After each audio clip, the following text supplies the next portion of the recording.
मधु और मीरा ने एक दूसरे को गले लगा लिया। मधु ने मुस्कुराते हुए पूछा, अच्छा मीरा, हॉस्पिटल में तेरे कितने रुपए खर्च हुए थे? ये पूछना जरूरी है? मीरा ने गुस्से में पूछा। हाँ, मेरे लिए बहुत जरूरी है, इसलिए प्लीज कोई ड्रामा मत करना। चुपचाप बता, मुझे सैलरी मिल गई है, और अगर तूने नहीं बताया तो मैं हॉस्पिटल से पता कर लूंगी, मधु बोली।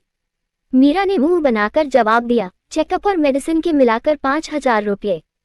15 दिन बाद अंकल को फिर से चेकअप के लिए लेकर जाना है, और डॉक्टर ने ये भी कहा है कि अंकल बहुत जल्द फिर से चलने लगेंगे। मधु ने अपने बैग से रुपये निकाले और मीरा के हाथ में थमाते हुए बोली, ये 15,000 रुपये है, अबीर को ऑनलाइन ट्रांसफर कर दे। दरवाजे पर चाय लेकर खड़ी आरती ये सब सुन रही थी। उसने बिना कुछ कहे चाय की ट्रे बेड पर रखी और वहां से जाने लगी। माँ, मधु ने उन्हें रोका। आरती के कदम रुक गए और उसने पलटकर उसकी ओर देखा तो मधु बोली, अबीर की फीस के रुपए मीरा को दे दिए हैं, वो उसे आज ही ऑनलाइन ट्रांसफर कर देगी, और आज हॉस्पिटल में जो भी खर्च हुआ था वो मीरा ने दिया था, इसलिए सैलरी में से उसे भी 5,000 रुपए दे दिए। ये बाकी के रुपए हैं। उसने बचे हुए रुपए आरती की वो बढ़ाए। आरती ने बिना कुछ कहे रुपए ले लिए और कमरे से जाने लगी। तभी मधु फिर से बोली, मुझे शिमला जाने की इजाजत देने के लिए थैंक यू माँ। आरती बिना कुछ कहे चली गई। मीरा को आरती का ऐसा रूखा बर्ताव देखकर बहुत गुस्सा आया, पर मधु की वजह से वो कुछ नहीं बोल सकी। उसके जाते ही मधु मुस्कुराते हुए फिर से आकर बैग पर बैठी और मीरा से बोली, मीरा मैं पहली बार शिमला जा रही हूँ, वहाँ तो बहुत ठंड होती है ना? हाँ बेटा, वहाँ बहुत ठंड होगी, इसलिए गर्म कपड़े रखना बिल्कुल मत भूलना। तभी मोहन वहाँ आकर बोले। अपने पापा की आवाज सुनते ही मधु बेड से उठकर उनके पास आई और घुटनों के बल बैठकर बोली, थैंक यू पापा, मुझे तो लगा था कि शायद आप और माँ नहीं मानेंगे, पर आपने इजाजत दे दी, थैंक यू। बेटा तेरा जाना जरूरी है, अगर नहीं जाएगी तो तेरा रिजल्ट बिगड़ सकता है, इसलिए इजाजत तो देनी ही थी। अब खुशी खुशी जा और अच्छे से अपना प्रोजेक्ट बनाना, ठीक है? मधु ने मुस्कुराते हुए सिर हिला दिया और फिर अपने बैग से कुछ रुपये निकालकर उन्हें देते हुए बोली, पापा ये आप रखिए, आपके काम आएंगे। मोहन ने बहुत प्यार से उसके गाल को छुआ और बोले, नहीं बेटा, इस बार ये रुपये तू अपने पास रख, इतनी दूर जा रही है, तुझे इनकी ज्यादा जरूरत पड़ेगी। पर पापा मेरे पास वहां जाने के लिए रुपये है, कल आपने ही तो दिए थे, मधु फट से बोली। मधु इन्हें अपने पास रख, मेरी खातिर प्लीज बेटा। मधु ने कुछ पल सोचा और फिर आहिस्ता से अपना सिर हिला दिया। तभी वहां मधु की पड़ोसी अपने हाथ में एक प्लास्टिक का डिब्बा लिए वहां आ गई। उन्हें देखते ही मधु मुस्कुराते हुए उनके पास आकर बोली, आइए प्रिया चाची, बैठिए ना और हमारे साथ चाय पीजिए। प्रिया मुस्कुराते हुए बोली, मैं यहाँ बैठने या चाय पीने नहीं, बल्कि तुझे कुछ देने आई हूँ।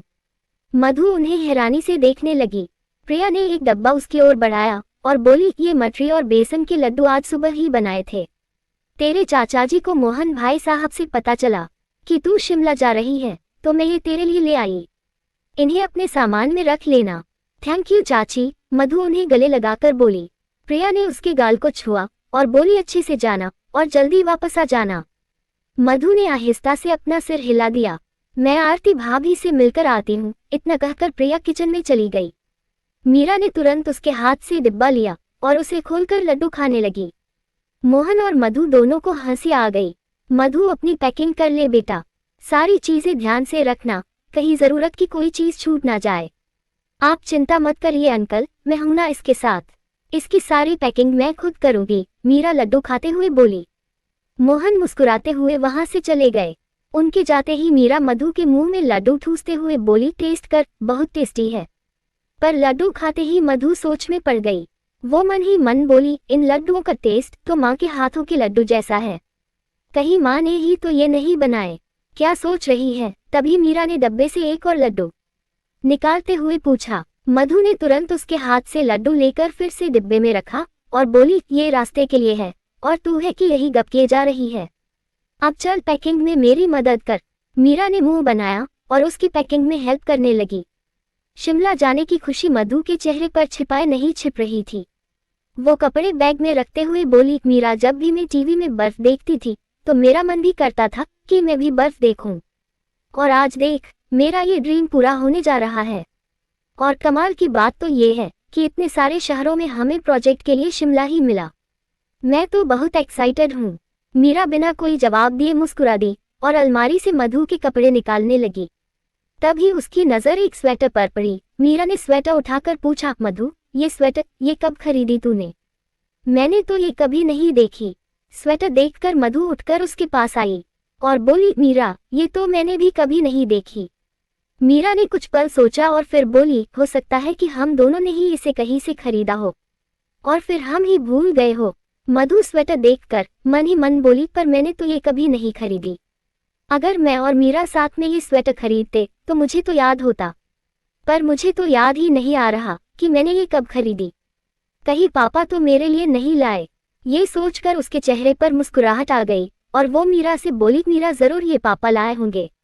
मुझे भी यही लगता है, इसलिए अब अपना दिमाग इस्तेमाल करना बंद कर और इसे बैग में रख। तेरी पैकिंग के बाद मुझे भी पैकिंग करने घर जाना है, समझी मिस मधु शर्मा? इतना कहकर मीरा ने उसके हाथ से स्वेटर ली और बैग में रख दी। इधर करण ने अपने ऑफिस के बाहर आकर अपनी गाड़ी रोकी। गार्ड ने जैसे ही उसकी गाड़ी देखी तो दौड़ता हुआ उसके पास आया। करण ने अपनी गाड़ी का डोर खोला तो उसने तुरंत डोर पकड़ लिया। करण ने अपनी आंखों पर लगे अपने ग्लासेस निकाले और ऑफिस के अंदर आया। वो जहां जहां से गुजरा उसके स्टाफ के लोग उसे देखकर खड़े होने लगे। करण सीधे अपने कैबिन की ओर बढ़ा। आदि ऑफिस की एक लड़की को फाइल में कुछ करेक्शन करने के लिए कह रहा था। तभी उसकी नजर सामने से आ रहे करण पर पड़ी। उसे देखते ही आदि मुस्कुराते हुए उसके पास आकर बोला, अच्छा हुआ आप आ गए सर। मिस्टर मेहरा और वो बंसल जमीन के मालिक के साथ कुछ देर में आने वाले हैं। आदि, पीयूष को मेरे कैबिन में भेजो राइट नाउ। इतना कहकर करण अपने कैबिन में चला गया। उसके जाते ही आदि पीयूष को ढूंढने लगा। करण आकर अपनी चेयर पर बैठा और बैठते ही उसने अपना पीसी ऑन किया। तभी पीयूष ने दरवाजे पर नॉक किया। मे आई कम इन सर? कम इन पीयूष, करण अपनी मेल आईडी ओपन करते हुए बोला। पीयूष अंदर आया तो करण ने पूछा, रहेजा से बात हुई? पीयूष तुरंत बोला, मैंने उसे फोन किया था सर, पर उसने फ्लैट देने से इनकार कर दिया है।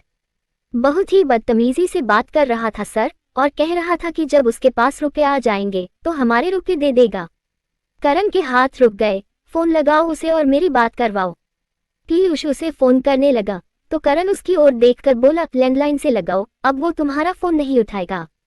पीयूष ने तुरंत टेबल पर रखे फोन से रहेजा को फोन किया तो दूसरी ओर से रहेजा ने कॉल रिसीव की। हेलो, खुराना कंस्ट्रक्शन से पीयूष बात कर रहा हूँ। पीयूष ने इतना कहा ही था कि रहेजा गुस्से में बोला, लगता है मेरी बात तुझे एक बार में समझ नहीं आई। कहा था ना तुझे कि जब मेरे पास पैसे आ जाएंगे तो दे दूंगा। अब अगर तूने मुझे दोबारा फोन किया तो पुलिस में तेरे और तेरे उस बॉस की कंप्लेन कर दूंगा और कहूंगा उनसे कि रुपयों के लिए तुम मुझे जान से मारने की धमकी दे रहे हो। ये सुनते ही पीयूष के चेहरे के रंग उड़ गए। उसका चेहरा देखकर करण ने अपना हाथ उसकी ओर बढ़ाया तो पीयूष ने तुरंत उसे रिसीवर दे दिया। करण ने जैसे ही रिसीवर कान से लगाया तो रहेजा फिर से बोला, रहेजा के साथ तुम लोगों ने पहली बार काम किया है, इसलिए शायद तुम ये नहीं जानते हो कि मेरे साथ काम करने वालों को पैसा भी मेरे हिसाब से दिया जाता है। जितना मिल गया है उतने में ही खुश रह। ज्यादा की उम्मीद करेगा तो बहुत पछताएगा, क्योंकि तू नहीं जानता कि रहेजा क्या चीज है। बहुत अच्छे से जान गया हूँ कि तू क्या चीज है। तभी करण बोला। रहेजा सोच में पड़ गया, पर शायद तू करण खुराना को नहीं जानता। अपना पैसा मैं तेरे जैसे इंसान के हलक में हाथ डालकर भी निकाल लेता हूँ, इसलिए अब तू मेरी बात ध्यान से सुन। अगले 1 घंटे में अगर मेरे 30 लाख रुपए मेरी टेबल पर नहीं आए तो बहुत बड़े झटके के लिए तैयार रहना। सिर्फ 1 घंटा। करण की धमकी सुनकर रहेजा बहुत जोर जोर से हंसने लगा, पर करण चुपचाप उसकी हंसी सुन रहा था। रहेजा हंसते हुए बोला, तेरे जैसे 50 दिन में 1000 बार धमकी देते हैं मुझे, पर आज तक किसी की हिम्मत नहीं हुई जो रहेजा की गिरेबान तक पहुंचकर उसका कुछ बिगाड़ सके। इसलिए अपनी धमकी अपने पास रख और अब तो तू अपने पैसे मुझसे निकाल कर दिखा।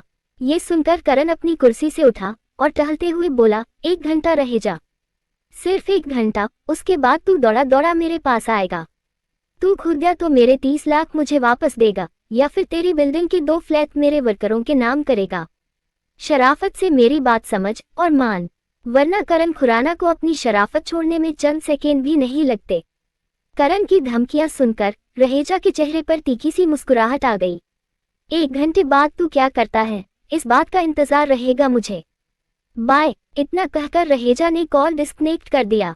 करण ने रिसीवर नीचे रखकर पीयूष से पूछा, पीयूष फ्लैट के पेपर्स रेडी है ना? जी सर। पीयूष ने पेपर्स करण की ओर बढ़ा दिए। करण ने उससे पेपर्स लिए और बोला, आदि को भेजो।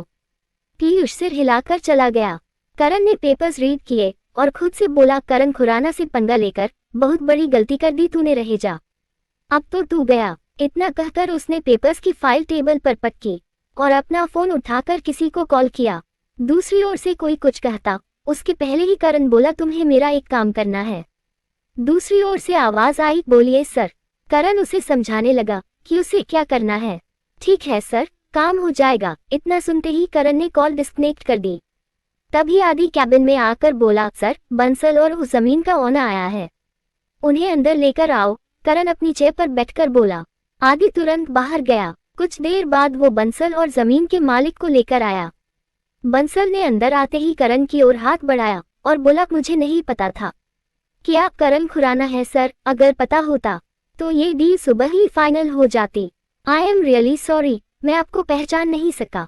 करण ने उठकर उससे हाथ मिलाया तो बंसल अपने बॉस की ओर देखकर बोला, ये मिस्टर रतन ग्रेवाल है और वो जमीन इनकी ही है।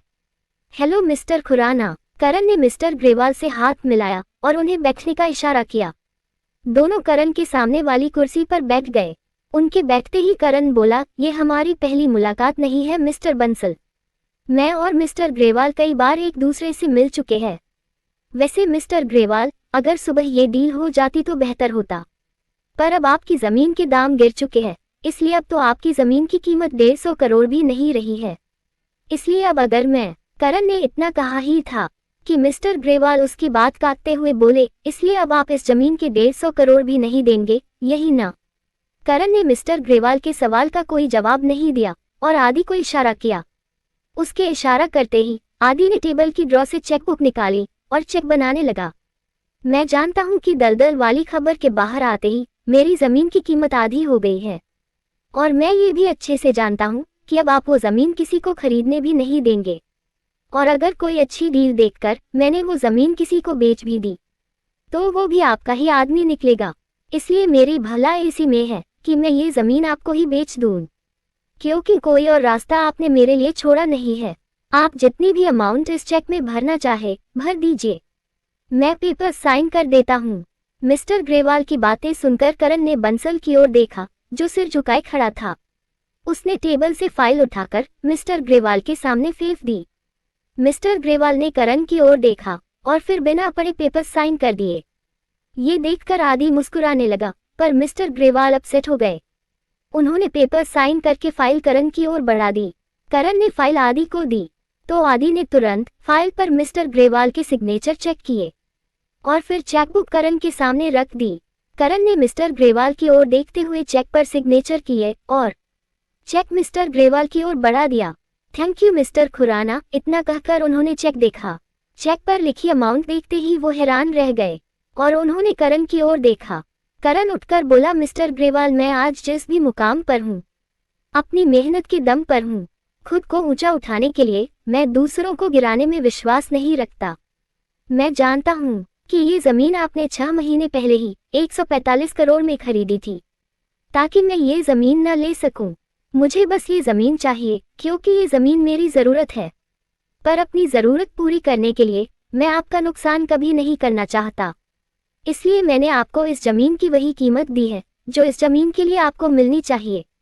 ये 150 करोड़ का चेक तो आपको आज सुबह ही मिल जाता अगर मिस्टर बंसल मेरी बात मान लेते, पर कोई बात नहीं, ये भी अपना काम ही कर रहे थे। मिस्टर ग्रेवाल मुस्कुराते हुए बोले, मिस्टर खुराना, आज आपसे मिलकर मुझे सच में बहुत खुशी हुई। आज आपने ये प्रूव कर दिया है कि क्यों आज आप इतने सक्सेसफुल बिजनेसमैन हैं। मेरा भाई केरला में एक होटल बनाने जा रहा है और मैं ये चाहूंगा कि मेरे भाई का होटल आप ही बनाएं। ये सुनकर आदि बहुत खुश हुआ। जरूर मिस्टर ग्रेवाल, यही तो बिजनेस है मेरा, करण बोला। बहुत जल्द मेरा भाई आपसे कांटेक्ट करेगा। अब इजाजत दीजिए, चलता हूँ, बाय। इतना कहकर मिस्टर ग्रेवाल ने एक बार फिर से करण की ओर अपना हाथ बढ़ाया। करण उनसे हाथ मिलाकर बोला, मिस्टर ग्रेवाल, बंसल साहब को इनका कमीशन देना मत भूलिएगा। बहुत शिद्दत से अपना काम करते हैं। बंसल के चेहरे पर भी मुस्कुराहट आ गई। बाय मिस्टर ग्रेवाल, करण मुस्कुराते हुए बोला। उसने आदि को इशारा किया। उसके इशारा करते ही वो मिस्टर ग्रेवाल से बोला, आइए मिस्टर ग्रेवाल, मैं आपको बाहर तक छोड़ आता हूँ। इतना कहकर वो मिस्टर ग्रेवाल और बंसल के साथ चला गया। उनके जाते ही करण ने टेबल पर रखा अपना फोन और एक फाइल उठाई और कैबिन से बाहर आया। तभी उसके डैड की नजर उस पर पड़ी। करण, उसके डैड बलदेव खुराना ने उसे आवाज लगाई। उनकी आवाज सुनते ही करण उनके पास आया और उन्हें फाइल देते हुए बोला, टेड, सावे रोड वाली जमीन के पेपर्स। बलदेव फाइल देखने लगे, पर फिर वो मुस्कुराते हुए करण से बोले, वेल डन बेटा। करण ने उनकी शाबाशी पर कोई रिएक्ट नहीं किया और एक कॉल करते हुए बोला, डैड, मिस्टर मेहरा कुछ देर में ऑफिस आ रहे हैं।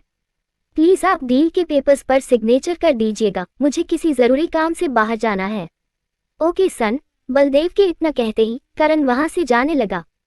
पर तभी बलदेव बोले, करण, रहेजा से पैसे निकालने के लिए जो भी करो बेटा, खुराना कंस्ट्रक्शन की इमेज को ध्यान में रखकर करना।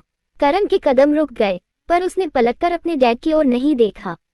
तभी बलदेव फिर से बोले, प्लीज ऐसा कुछ मत करना जिसकी वजह से मुझे एक बार फिर पुलिस स्टेशन आना पड़े। करण बिना कुछ कहे और बिना उनकी ओर देखे वहां से चला गया। बलदेव मुस्कुराते हुए खुद से बोले, इस लड़के को समझाने का कोई फायदा नहीं है, क्योंकि ये करेगा वही जो ये करना चाहता है। लगता है वकील को बेल के पेपर रेडी करने के लिए कहना ही पड़ेगा। दूसरी ओर मधु रात का खाना बनाने के लिए किचन में पहुंची, जहां आरती वॉश बेसिन के पास खड़ी बर्तन साफ कर रही थी। ये देखकर मधु तुरंत उसके पास आई। माँ, आप रहने दीजिए, मैं कर लूंगी। कोई जरूरत नहीं है, तू जाकर अपनी पैकिंग कर, कल सुबह तुझे निकलना है, आरती बोली। मधु के चेहरे पर मुस्कान आ गई। उसे मुस्कुराते देख आरती ने बर्तन धोना छोड़ दिए। उसने वहां टंगे टॉवल से अपने हाथ पोंछे और फिर अलमारी से एक स्टील का डिब्बा निकाला। मधु चुपचाप खड़ी उसे देख रही थी। आरती ने डिब्बे में से कुछ रुपए निकाले और डिब्बा बंद करके फिर से अलमारी में रख दिया। उसने मधु के पास आकर उसकी कलाई पकड़ी और उसमें रुपए रखकर बोली, ये रख ले, वहां तेरे काम आएंगे। मधु के चेहरे की मुस्कुराहट और बढ़ गई।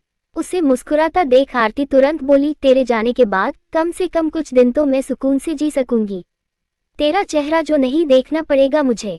ये सुनकर मधु के चेहरे पर फिर से उदासी छा गई और उसने अपनी नजरें झुका ली। तभी आरती फिर से बोली, अच्छा होता अगर तू कुछ दिन के लिए नहीं बल्कि हमेशा के लिए इस घर से चली जाती और कभी लौटकर नहीं आती। वैसे तुझसे ये कहने का कोई फायदा तो नहीं है, पर फिर भी कहना जरूरी है, क्योंकि तू लौटकर इस घर में जरूर आएगी। अपने पापा के भरोसे की इज्जत रखना और वहां जाकर ऐसा कोई काम मत करना जैसा तेरी माँ ने किया था। मधु ये सुनकर हैरानी से आरती की ओर देखने लगी, तो आरती उसे घूरते हुए एक बार फिर बोली, ऐसे मत देख मुझे। ये सब मैं सिर्फ इसलिए कह रही हूँ क्योंकि तेरी रगों में खून तो उस गिरी हुई औरत का ही है ना, जिसने एक शादीशुदा आदमी से गलत रिश्ता बनाया और मुझसे मेरा पति और आत्मसम्मान दोनों छीन लिया। तुझ पर भरोसा तो मुझे बिल्कुल नहीं है, पर फिर भी उम्मीद करती हूँ कि तू वहां जाकर कुछ गलत नहीं करेगी। इतना कहकर वो गुस्से में फिर से बर्तन साफ करने लगी। मधु कुछ देर अपने हाथ में रुपए थामे वही खड़ी उन्हें देखती रही और फिर बिना कुछ कहे चुपचाप वहां से चली गई।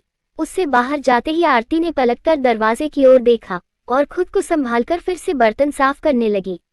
दूसरी ओर रहेजा अपने ऑफिस में बैठा 1 घंटा पूरा होने का इंतजार कर रहा था। उसने घड़ी की ओर देखा और मुस्कुराते हुए बोला, 1 घंटा होने में सिर्फ 2 मिनट रह गए हैं। इंतजार है मुझे ये जानने का कि करण खुराना क्या करता है। तभी उसका मैनेजर दौड़ा दौड़ा आया, सर एक बहुत बड़ी प्रॉब्लम हो गई है। क्या हुआ? रहेजा ने हैरानी से पूछा। मैनेजर ने तुरंत उसे एक लिफाफा दिया और बोला, ये नोटिस आया है। रहेजा ने अपने मैनेजर की ओर देखते हुए लिफाफा लिया तो मैनेजर फिर से बोला, सर MG रोड पर हमारा होटल जिस जगह पर बना हुआ है वो जमीन हमने 25 साल के लिए लीज पर ली हुई थी। लीज खत्म होने में अभी 2 दिन बाकी है और जमीन के मालिक ने हमें ये नोटिस भेजकर उस जमीन को हमें देने से साफ मना कर दिया है। व्हाट? रहेजा ये सुनकर हैरानी से उठ खड़ा हुआ और उसने तुरंत वो लेटर पढ़ा और मैनेजर से पूछा, पर वो तो हमें वो जमीन बेचने के लिए मान गया था, कल ही तो मेरी बात हुई थी उससे।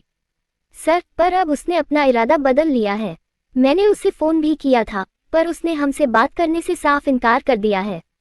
उसकी सेक्रेटरी ने बताया कि अब न ही वो हमें ये जमीन बेचेगा और न ही लीज आगे बढ़ाएगा, क्योंकि कोई और उसे इस जमीन की दुगुनी कीमत दे रहा है, इसलिए वो ये जमीन किसी और को बेच रहे हैं। रहेजा ने गुस्से में पूछा, तो तुम यहाँ क्यों खड़े हो? जाओ और जाकर जमीन के मालिक से बात करने की कोशिश करो, क्योंकि वो हमें ये जमीन बेचने के लिए तैयार था, इसलिए ही तो हमने उस जमीन पर होटल खड़ा किया। हम तो बिना पेपर साइन किए उसे जमीन के पूरे पैसे भी दे चुके हैं। अब वो 2 दिन पहले कैसे जमीन किसी और को दे सकता है? तभी किसी ने रहेजा के कैबिन के दरवाजे पर नॉक किया। आ जाओ, मैनेजर बोला। उसके इतना कहते ही चपरासी अपने हाथ में एक और लिफाफा लिए अंदर आया और बोला, सर कुछ देर पहले ये कोरियर वाला देकर गया है। रहेजा ने उसके हाथ से लिफाफा लिया और उसे खोलकर देखने लगा। लेटर पढ़ते ही उसके चेहरे के रंग उड़ गए और वो परेशान होकर कुर्सी पर बैठ गया। क्या हुआ सर? मैनेजर ने पूछा। रहेजा ने उसकी ओर देखा और बोला, गांधीनगर में जो हमारी बिल्डिंग थी जिसमें 50 किराएदार रह रहे हैं, उसे गिराने के लिए नगर निगम का नोटिस आया है। ये सुनकर मैनेजर की आंखें खुली की खुली रह गई। अतिक्रमण की वजह से वो ये बिल्डिंग गिराने जा रहे हैं। इसमें लिखा है कि हमारी बिल्डिंग 10 फीट सड़क पर आ गई है। सड़क चौड़ी करने के लिए कल सुबह 11 बजे उस बिल्डिंग को गिरा दिया जाएगा। समझ नहीं आ रहा कि ये सब हो क्या रहा है। नगर निगम के अधिकारी हजारों बार अतिक्रमण हटाने वहां आते हैं और हर बार कुछ रुपए लेकर चले जाते हैं, तो फिर आज उनकी इतनी हिम्मत कैसे हो गई कि उन्होंने मुझे ये नोटिस भेज दिया? जरूर तुमने इस बार उन्हें रुपए नहीं भिजवाए होंगे। नहीं सर, मैंने उन्हें 3 दिन पहले ही चेक भिजवा दिया था, मैनेजर फट से बोला। तो फिर ये क्या है? रहेजा ने गुस्से में लेटर उसके मुंह पर फेंक कर पूछा। इसका जवाब मैं देता हूँ। तभी करण उसके कैबिन के दरवाजे को खोलकर बोला। उसे देखते ही रहेजा हैरान रह गया। करण उसकी ओर बढ़ा तो रहेजा उसे देखते हुए कुछ कदम पीछे हट गया। करण उसकी कुर्सी पर बैठा, उसने अपने दोनों पैर सामने रखी टेबल पर रख लिए। ये देखकर रहेजा और उसके मैनेजर की आंखें खुली की खुली रह गई। लेखिका कविता वर्मा। अगर आपको मेरी लिखी कहानियां पसंद आ रही है और आप इस कहानी को आगे भी पढ़ना और सुनना चाहते हैं, तो मेरे चैनल को लाइक करें, शेयर करें और आज ही सब्सक्राइब भी करें। Thank you for watching this video.